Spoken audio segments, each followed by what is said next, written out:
Luxury cars are often worth an absolute fortune, and they're pretty big and burly. Today I'm going to talk to you about 5 in particular that depreciated a fair amount, are actually pretty quick, and still offer insane levels of luxury. So let's get straight into the video. If you want to see the video again at a much cheaper price range, I'm talking like sub 30k instead, then do hit the like button. 1,000 likes and I'll make that video. And as 77% of you are not subscribed watching this video, do hit the subscribe button. I'd really appreciate it. And without further ado, let's get straight into it.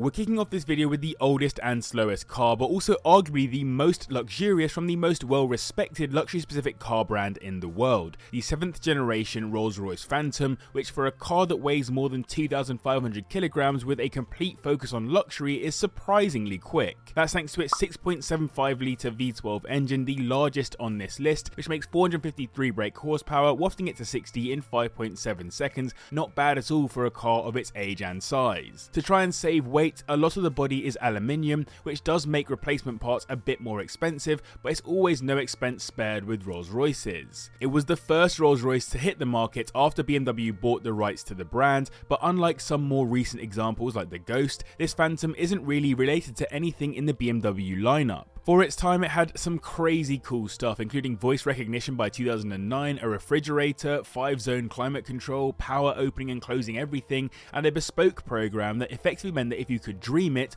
Rolls would make it happen. My personal favourite thing about these is that even though they are getting on a bit in age, they're a pretty timeless car, and even though values are now falling below our 50k limit, you're getting something that was more than 200k new, or more than 350k adjusted for inflation. They'll run you around 40k at the bottom end, and £50,000 will get you into a high mileage 2005 example, as these haven't really been sub 50k for too long. These are actually known to be pretty reliable, as that engine isn't put under much stress, but the problem is when things do go wrong, these can be ruinously expensive to fix, and there are plenty of documented issues since the car's birth. For example, there's a pipe from the water pump that Rolls used to charge around £9,000 to replace, literally for a pipe.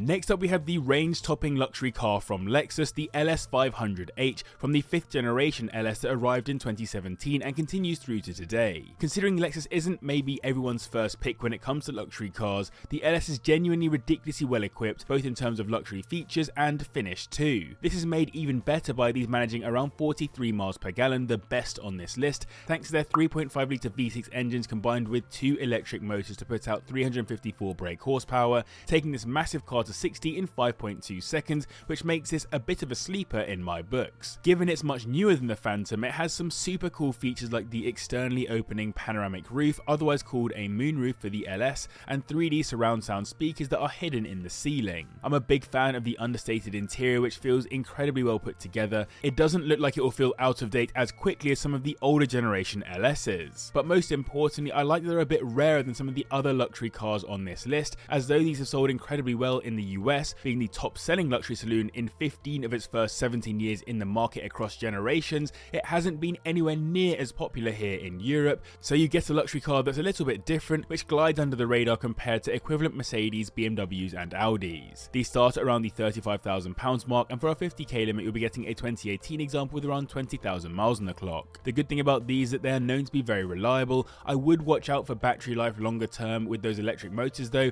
as they've often been the main expensive issues for older Lexuses. They're also significantly more complicated in terms of onboard computers than other Lexus offerings, so there are more components that have a chance of failing. The Land Rover Range Rover is always a popular choice here in the UK when it comes to luxury cars, and the 4th generation car could get you a P565 example that mixed that luxury with performance without going super over the top performance focus like an SVR. Considering the size and weight of these at over 2,300 kilograms, these do shift to 60 in just 5.2 seconds, matching the Lexus thanks to that classic JLR 5-litre supercharged V8 block, which makes 557 brake horsepower, pretty aggressive for a luxury SUV. This car didn't actually hit the market until 2018, which means it got the more recent facelift of the Range Rover, which in turn means it doesn't really look super dated when compared with the 5th generation car. You'll find that all of these within our price range come with the autobiography spec, which means you get an even greater focus on luxury. You'll find diamond cut seats, a full digital dash, more premium interior materials, wheels, and a particular focus on rear passengers, who get their own TV screens, control panel and all the rest. Pretty decent for a car with genuine off-roading capabilities. When I had a go in one of these, I asked the JLR crew why they were so good off-roading when most of these end up driving around cities, and they gave me a fair response. Most supercars will never get anywhere near their speed and cornering capabilities, but that doesn't mean they shouldn't be insanely good at both of those things. These will run you around £45,000 at the bottom end, and £50,000 is enough for a 2018 example with around 30,000 miles on it. Water pump failure is known on these, but in reality the main issues with these from what I can see on forums have been related to the electrics,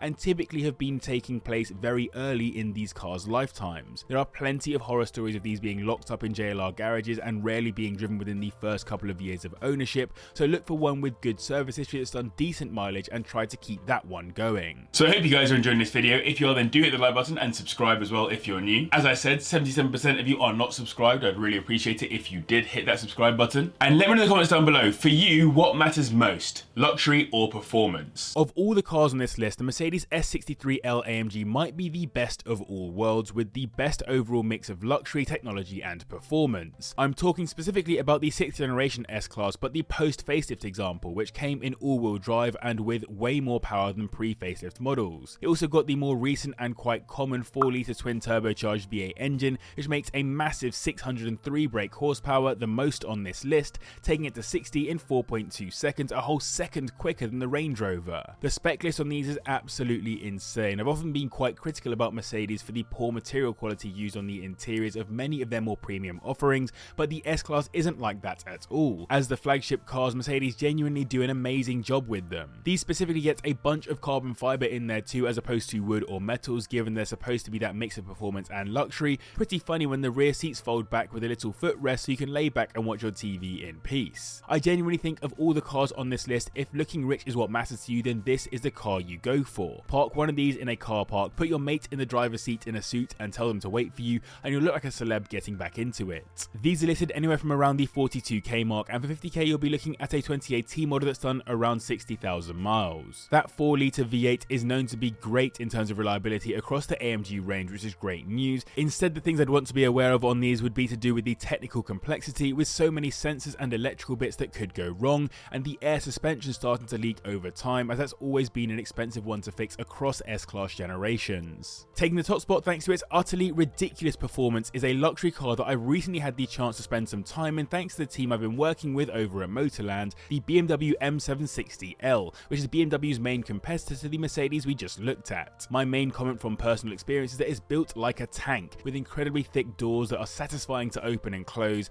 and the heated or cooled massaging rear seats are a real winner in my books when matched with the rapidly aging infotainment for rear passengers. Another winner is that engine, a 6.6-litre twin turbocharged V12 block, which makes 601 brake horsepower, taking the car to 60 in a ridiculous time of 3.6 seconds, which is genuinely absurd for a car that sits in the limousine class. These aren't quite as ridiculous as the i7 M70, but they're as ridiculous as you can get with a combustion engine, and more importantly, this is the final production V12 we'll ever see from BMW unless something drastic changes with the way that cars are heading right now. So for the chance to get something that provides this level of luxury and a wafty, great sounding V12, I would happily trade the cinema that the i7 gives you. £35,000 is the minimum you'll find these listed for, and 50k will get you into a 2019 example with around 30,000 miles on the clock. The stereotype is that if it's not an inline 6, then there's no chance it's going to be a reliable BMW, but the V12 in this is known to be very strong, maybe because in some ways a V12 is just 2 inline 6s. Anyway, I've seen owners that have tuned them to over 800 brake horsepower for some strange reason and had no problems, as on forums a lot of owners have mentioned that this might be one of the most reliable engines BMW has produced in recent years. And so there you have it, 5 fast luxury cars you can buy for under £50,000. Thank you very much for watching, and to the patrons for their support, do hit like and subscribe for more weekly car content, and click on screen to see another video on some more luxury cars.